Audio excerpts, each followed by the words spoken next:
Here we are, guys. It's after 5, so I'm gonna quickly get off my porch. It's very bright up here.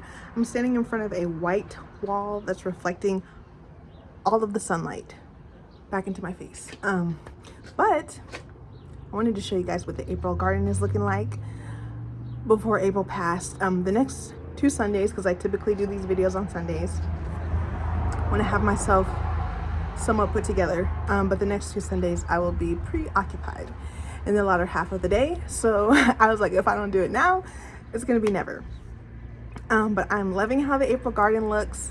I did not want to miss the Hollyhocks this year because I missed them last year, and I got my video out for March, so now was the best time. Actually last week probably would have been the best time. The Hollyhocks have been looking superb, but then we've had rainstorms 2 days, like the last 2 days it's rained, so it kind of has knocked some of the Hollyhocks over. But I'm still excited to show you guys what they look like. They are blooming profusely, and if you go back and look at March's video, you can of course compare the two. And I have to say, I lied to you guys last video. I said I was gonna order a wireless mic. I did not, but I have realized the error of my ways, so I ordered my wireless mic just now. So it's on order, and by May's video I will have a mic. It's also somewhat windy right now, so hopefully that doesn't disturb the video too much. But as usual, there's wind, there's cars, but we're still going to take a look at the April garden for 2026. So let's take a tour.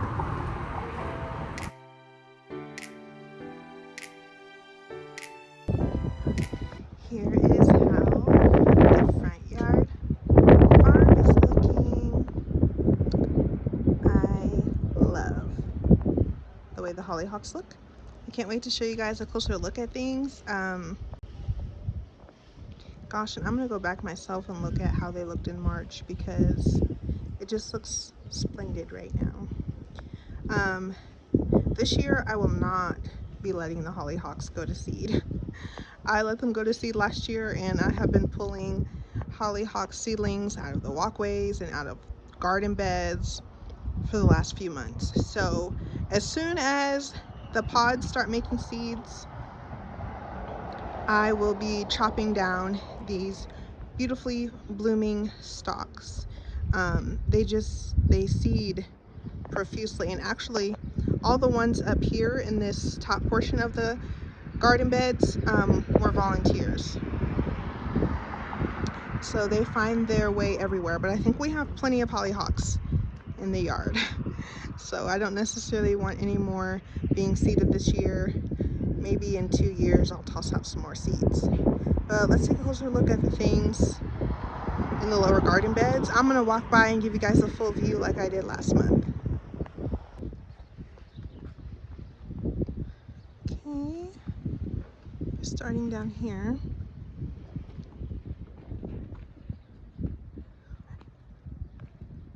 Some of my Hollyhocks are starting to get a little bit of rust and some powdery mildew, which is not something that happens super often because it's so dry here. But I've been keeping everything really well watered, so the powdery mildew has shown up a little bit, but it's not super obvious. And we'll take a closer look at everything after we do this overview. You guys can see there's grass and weeds. It comes with the territory. I always try to tell people that, especially new gardeners who might be fighting weeds. It'll get better over time.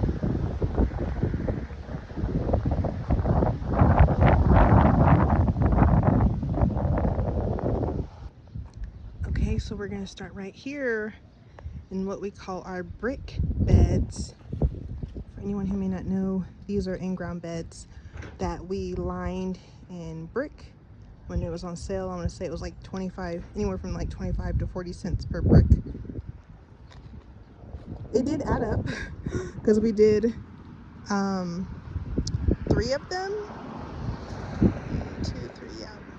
No, we did 4 of them, so but I think it ended up costing less than what some of the metal raised beds that we have cost. But all of these hollyhocks here are volunteers. And for those who may be new to growing hollyhocks and feel like, oh, I can never grow hollyhocks. Hollyhocks are a biennial. So they typically will take 2 years to flower for you. The first year, you may just get a bunch of leaves. And then the second year, you'll get flowers. If you want to try to force them to flower for you in the first year, then you need to plant the seeds so that they germinate in the fall and go through a full winter, and then they might flower for you in the first year. That's the secret to hollyhocks. Right here at the front we have Shasta daisies. These will bloom in like June, maybe end of May towards middle of June, and then bloom through July typically. We have daffodils at the very front. Daffodil season is officially over. There might be like a handful in the backyard that I haven't harvested, but I'm done harvesting them. A lot of them did not bloom this year, which I'm okay with. I need to fertilize and stay on top of our water regimen through the winter. The ones that didn't bloom like I had hoped probably just didn't get very much water this winter. But this whole area is like a hollyhock forest.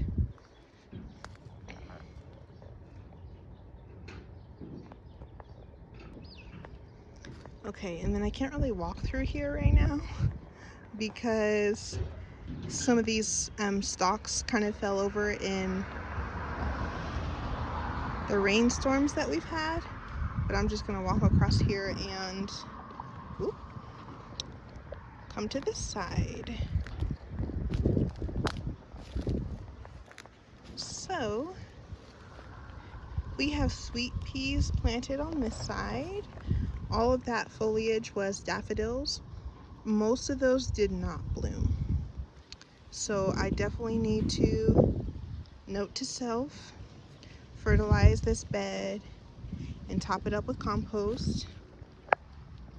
Garden journal, I need to get some twine and tie up these sweet peas. I've been cutting these very deep, partially because I didn't want to trellis them as much this year as I did last year, so I've been cutting them super deep, and it's allowed me to have longer stems. But because I'm cutting the sweet peas deeply, I'll be getting less blooms. So I'm trying to do my best to sell whatever I do cut, because I probably won't be getting as much this year.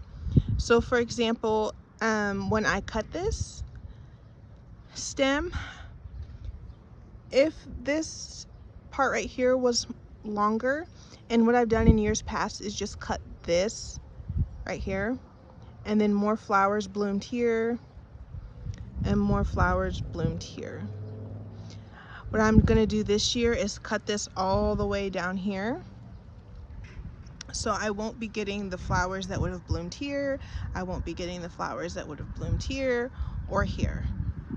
They'll be the stem length. So I won't be getting flowers from this stem until all the way down here. But I really wanted to try to go for long stems this year. Here's another example. So look at this. So pretty. This should have been trellised, but you know, life. Look at this beautifully saturated color.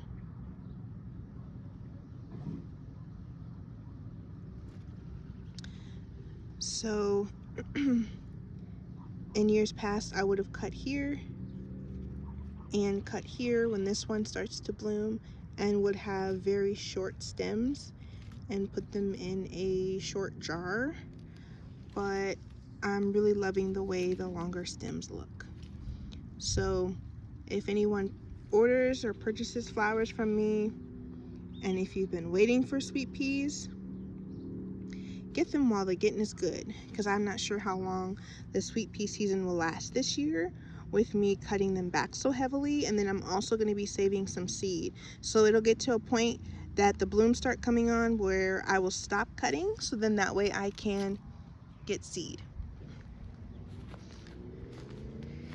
And here's a volunteer hollyhock. I will be pulling this out. All right, let's see what's on the cattle panel behind us. More sweet peas. These ones are blooming really, really nicely. Once again, these need to be tied up as well, but I'm gonna cut these probably tomorrow morning, and then I will tie them up after I cut them tomorrow if I have some twine. But I'm obsessed with these. I gave vase of sweet peas to someone last night, and when I brought them to the event, a person I was talking to was like, "Oh, these smell amazing." And I was like, "Yes, they do." And then when I gave the flowers to the person I had intended them for, she was like, "These smell so good." And I'm like, "Yes." It's one of the first things people notice about the sweet peas. They smell, their scent is really like a perfume. And then in this corner we have a peony. If you've never heard of peonies, look those up. They're a beautiful flower. I definitely want to grow a ton of them, and I joke with my husband, but I'm serious, that peonies, daffodils, dahlias, and probably sweet peas will be our retirement plan. Sweet peas because they're relatively easy to grow, and they don't, besides the trellising, they don't take a lot of fuss. Peonies because they can live for decades, and they just get better and better over time. And you can essentially really pass down peony roots as an inheritance. So, and then someone could just have a peony business for their inheritance if they so choose. I know someone that received peonies as an inheritance, and she has a flower farming, a very, very, very successful flower farming business. And she's working her way towards retirement and continuing to work with her peonies. So peonies. I'm going to try to just add a few more every year, and as we make space. We have more sweet peas on this side. The wind did a number on them yesterday, so they're looking pretty disheveled right now. Daffodils, and I'll just speed along in this area. Volunteer sunflower and another volunteer sunflower. I can't wait to see what these look like in the summer. Moving over to our square raised beds. I cleaned this area up this past weekend. It was mostly grass growing in here. I had tried to sow ranunculus in here. Several of the corms rotted, and then I think some of them started to go dormant before they ever flowered. So I didn't try to pull any corms out of here. I just pulled the weeds, and then I sowed zinnia seeds a couple days ago, and they're pink. So this hollyhock is a volunteer. And then over here I have ranunculus. I think these are starting to go dormant. Ranunculus don't really like when it's above like 85 degrees. It's like in the mid 70s here right now, but we've had some days in the 80s. So I put a little bunch of peppers right there just because I wanted to fill the space in, because weeds were starting to take it over and the ranunculus weren't blooming as much as I had hoped. I don't think I'm gonna dig up my ranunculus this year. I did last year, and all the ones I dug up I did not replant. So they're still sitting inside in the packaging and in the area where I was storing them. I think I'm gonna leave them and just see if they come back, because I have had ranunculus come back. So I'm just gonna let nature take over. These are volunteer sunflowers. I just started working on weeding this bed. A lot of grass has come up here, and then all these sunflowers that you see our volunteers. I'm gonna leave them. I think they're gonna be so pretty. I think these are gonna be yellow. I usually get really pretty yellow ones, almost golden, and then I get some of our Alamogordo sunset that come up in our front yard. Volunteer. They just volunteer, and I'm happy for them to do that. I have pulled out a lot of volunteers over the last several weeks, but look how big these are getting. And if they can stand up to the wind, this wind, once they get bigger, we'll have some very hardy sunflower seeds. I don't know what I think I'm gonna put watermelon over here. I think I'm gonna put watermelon because sunflowers love water and watermelon love water. So I don't want to put anything over here that has two different watering needs. I want to put something that they both would benefit from. They will both benefit from a good amount of water. We'll just glance this way because I have ranunculus back there. I cut all of the flowers at the end of last week, so you're not seeing a whole lot of ranunculus flowers. They're currently in cold storage. Most of these daffodils did not bloom, so definitely need to fertilize that this year. And then this hollyhock is much thicker than it was last year. I think there was only a couple of stalks, and now there's so many stalks. We have a volunteer radish. These hollyhocks are all volunteers. I actually cut these all the way back to the ground because I was tired of them being in this walkway. I did not want them here, but I did not dig the root out. I just cut it all the way to the soil level, and this is how much it grew.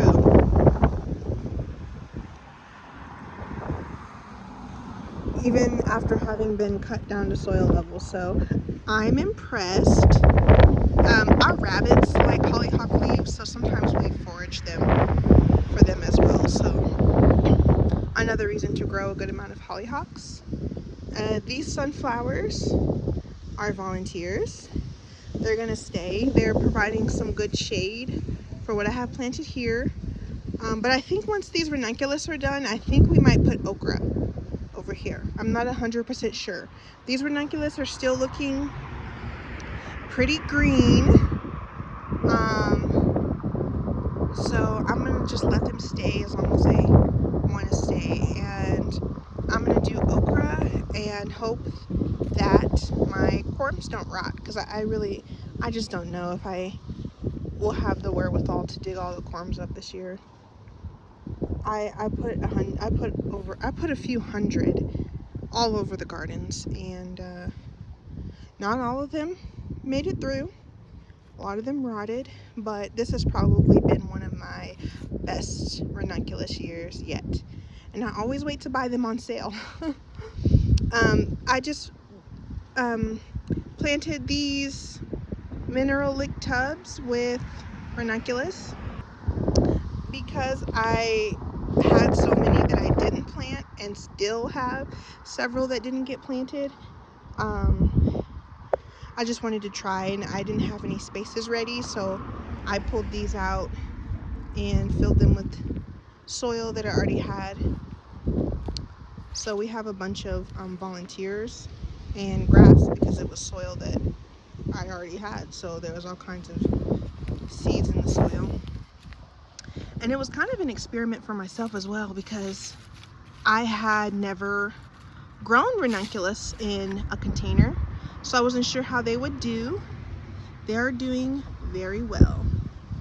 And I spaced the corms about 4 inches apart, and I think if I fertilize these heavily with the granular fertilizer that I use, I think I could really get away with 1 to 2 inch spacing, and they would probably love it because it would their roots would help maintain moisture in the containers, because containers do tend to dry out faster.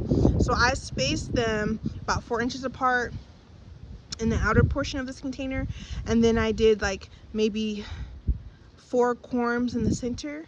And I think when I do this again, because I'm definitely going to do this again, this was not labor intensive to do, besides pulling the containers out here and filling them with soil, but that's besides the point. I think I will just plant the corms super close, just line them up, because the way it dries out here, I don't think that they'll mind. And these I sowed very late in the season, and I can't remember when I did that. I'll have to go back and look to see if I have a garden journal entry. This is a dwarf gray pea. This is a volunteer. I don't know how the seed got way over here, but it's here. And this is an edible pea. It's a snap pea, like a sugar snap pea. Sweet peas, the flowers that I just showed you on the cattle panel, those are not edible. In fact, they are poisonous. All portions of a sweet pea plant are poisonous. This dwarf gray pea, which is a sugar snap pea, edible. The leaves are edible, the flowers, and the pea itself. It looks really similar to the sweet peas that I have over there, but they are different. They're in different botanical families. So I'm just gonna let this grow because I would like to save the seeds from this, because this is a really pretty plant. Okay, we're gonna see what we got growing over here. We have some pepper plants that I need to get in at the community gardens. We have all of these are all daffodils. They have a lot of grass growing in between them now, but then between the daffodils, which are dying back, they're going dormant. You want to leave your daffodil leaves so that they can photosynthesize and strengthen your bulb so that you can get flowers for next year. But I sowed bush beans, and the roly-polies have been enjoying them. So some of them look like this, no leaves. That's thanks to the critters in our soil, but I can come through and sow more seeds. This is another volunteer dwarf gray pea, but these bean seeds have come up much better, but the grass gets kind of intense over here. I'll be working on pulling this grass out this week so that the beans are not competing with the grass. We have some more volunteer sunflowers, another volunteer. If you want your sunflowers to get nice and big and full, give them 1 to 2 feet of space away from other sunflowers. If you plant them close together, they will stay small. But if you give them 1 to 2 feet, 3 feet even, they'll get nice and big like this. Honestly, this will probably get 4 or 5. We've had some get over 6 feet tall. I'm not sure what I'm gonna plant on this trellis. It's either gonna be pole beans, snap peas, or cherry tomatoes. Really, I'm flying a little bit by the seat of my pants this season because life's situations and circumstances are different than what we thought 2026 would look like. So we're playing things by ear to a degree. This is spinach. We harvested off of this like maybe a week and a half to 2 weeks ago, and I didn't think it was gonna grow back because of how warm it's getting, but this one is a little bit sunburned. But the spinach has grown back, and I'm probably gonna harvest the large leaves off of here and then go ahead and pull it out. And I don't know what I want to put there yet. I know some things I want to grow a lot of this year are okra, watermelon, and green beans. This is a snapdragon. I am going to, honestly, I'm probably going to cut this. I'm probably going to take cuttings from this because the wind has done a number on this plant. And like I could take this little branch right here and pinch it off and bury it in some soil and get another plant. This is a sunflower. This is a snapdragon. I ordered a bunch of snapdragon plugs and then did not get them all planted before I let them dry out and die. So I have like 1, 2, 3, 4. I have like 5 out here, and I ordered like 50. So I did not get the return on investment. So I think I'm gonna take cuttings and pull all this grass out and then just put the cuttings directly into the soil. Now our environment is actually very dry to try to do something like that here. Usually if you live in an environment like where we live, which average rainfall is like 12 inches per year, you want to take cuttings and root them inside. Unfortunately, I don't have time for that. So ain't nobody got time for that this year. I'm gonna try it. I'm gonna just try it outside. I have been successful doing that one time before, so we shall see. I think it'll be okay as long as I do it before it's 90 degrees outside. And I'm not looking to harvest any snapdragons in the super near future. Okay, here we have another bed with a lot of grass. I don't know what I'll plant here yet, but this is a carrot. And I think this came from seed that I sowed last year that never germinated.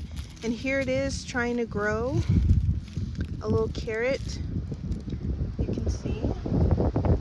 So I'm just gonna leave it. And I know my kids will enjoy that once it's ready. We have daffodils that are all done here.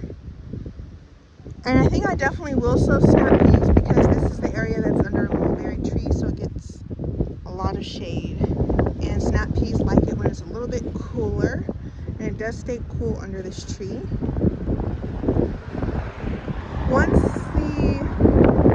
As the daffodil leaves are dying back, I'm gonna sow spinach in between them because I think I could grow spinach all summer if I keep it under this full shade. Here we have the cover crop of radishes that I did. They have gone to flower. They're making seed pods. This is a radish seed pod. You can eat them. I didn't really care for the flavor, but I also don't really care for the flavor of regular radishes. These are from daikon radish.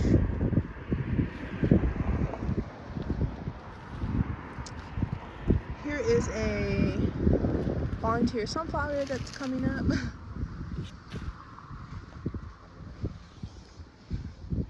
And then this is something that I'm super excited about. I will point out to you right here, these are my green onions. Don't get them confused with daffodil foliage.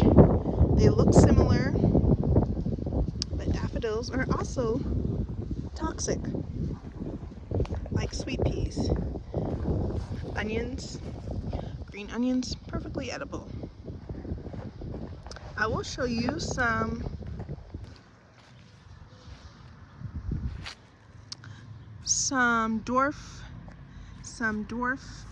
of the dwarf gray snap peas germinated over here, volunteered. I'm gonna let these grow and save the seed. I don't have any other pea varieties up here that it could cross-pollinate with. They're not gonna cross-pollinate with the sweet peas, so I'm gonna save these for seed. And then here are my green onions. They're starting to make their bulbils. This is how they propagate. And I'm gonna let them flower out this year because I want to then sow the bulbils at one of the community gardens.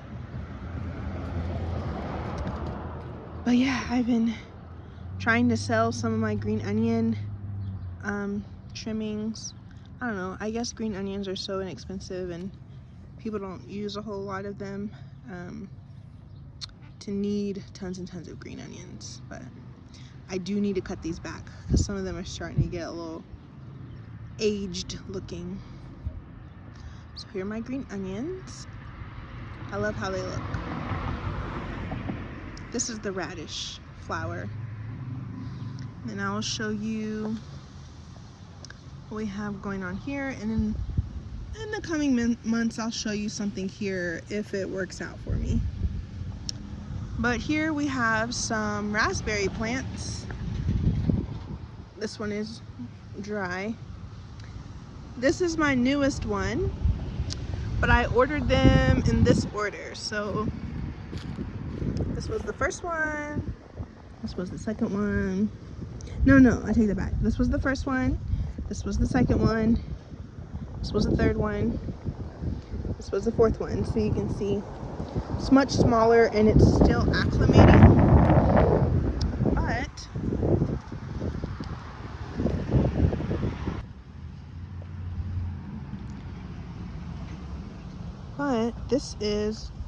these are like miniature raspberry plants, and they can actually, they're bred to be in pots. These need to be watered. They're bred to be in pots, so you don't have to put these in the ground. You can, and they'll stay relatively compact, but they were bred to be in pots, and I'm super happy to see what I think is a flower. I'm looking forward to seeing how much fruit we get off of these, and I have been obsessed with buying these. I used some store credit for one of them. I bought one of them with an Amazon gift card that my sister got me for Christmas. But the brand is Bushel and Berry, so I won't gatekeep. This is the raspberry shortcake potted raspberry plant. I want all of the raspberry plants. The thing about potted plants is you just have to watch out because they'll dry out quickly. Ugh, there's bugs. This is a garden. There's gonna be bugs, but I don't want them waiting on my raspberries.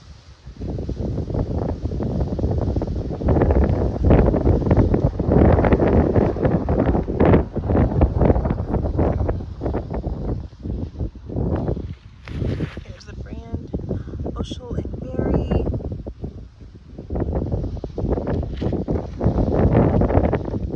These definitely need to be watered, but they've really acclimated well to the environment here. The first one when I got, it would literally just like look like sticks, and then started to leaf out within the week. And then as I ordered them later in the season, because I ordered them like several weeks apart, as I ordered them later in the season, they came already leafed out because they were no longer dormant like the original one I got. So I'll probably I might get one more this year. If I don't, then I'll be content with these 4. And then when I order again next year, because I do see myself ordering more of these, my family can eat fruit like nobody's business. I will order earlier in the season while they're still dormant, so then they have plenty of time to acclimate before they leaf out, so then their leaves don't end up looking like sad during the hot and windy days. But I'm really happy that I have those. That's like my treat of the season, and I'm really looking forward to seeing how much fruit we get.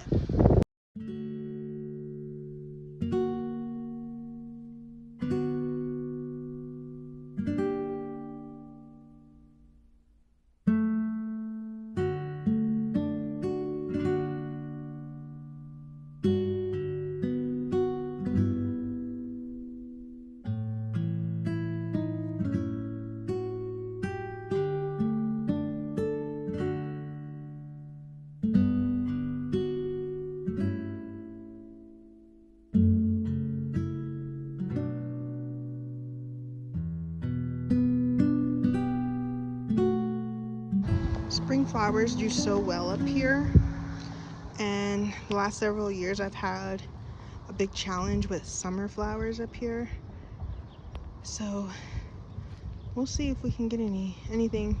I mean, the sunflowers love it, but zinnias and things like that have had a challenging time, but I'm gonna keep it up because the summer sun really heats up the street, and then the heat reflects back at this garden. So there's another peony right there.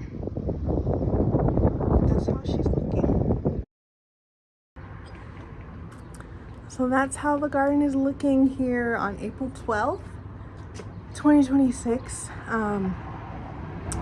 Probably by the end of May, depending upon which week I decide to do my May garden tour. All the hollyhocks might be gone, but we'll see. I loved them so much last year that I didn't want to cut their stalks down. So I left their brown dry stalks all season long, and that's one of the reasons why I have so many volunteers, and it's challenging to walk through all those, so I can't let that happen again another year. But maybe after next year I'll put some more seeds out, but it's already really intense, but I love how it looks. So I'm just gonna enjoy it while it lasts. I'm gonna enjoy it while it lasts, and be excited, contemplating and anticipating what my summer garden is gonna look like, because the spring garden, it's here. If you're planting now, you're planting for your summer garden. If you want a spring garden, you would have needed to plant it last fall or over the winter. So we're in spring. It's spring garden right now. If you're planting your tomatoes and your watermelon, and comes with the lipstick territory. If you're planting your tomatoes and watermelon and squash and cucumbers, those will be ready and start producing for you for your summer garden. Potentially fall garden, depending upon how late in the spring you get it planted. But that's the spring garden. I'm loving the way it looks. I love spring gardening. Summer gardening is tough for me, and we'll see how it goes this year. But spring and fall are like my favorite gardening seasons. And summer just feels like grinning, bearing, and just getting through it. Grinning through it, or gritting your teeth to get through it, because it's hot here. Anyways, I'm rambling. I hope you guys enjoyed checking out the spring garden. I'm thinking about offering hollyhock seeds for sale. I have thousands of hollyhock seeds. It's honestly, it would be a matter of time as far as how long it takes for me to get them cleaned and packaged up. But yeah, if that's something you'd be interested in, then just let me know. I'll probably sell it for $5 a pack, and you would probably get anywhere, you'd probably get like 35 seeds. I think 35 seeds for $5. But we'll see. I could probably do up to 50. But I'll probably do it by weight, so I'm not counting out hundreds and thousands of hollyhock seeds by hand. I said this video was long and I'm still talking. So thank you for checking out the spring garden. And until next time, keep learning and keep growing.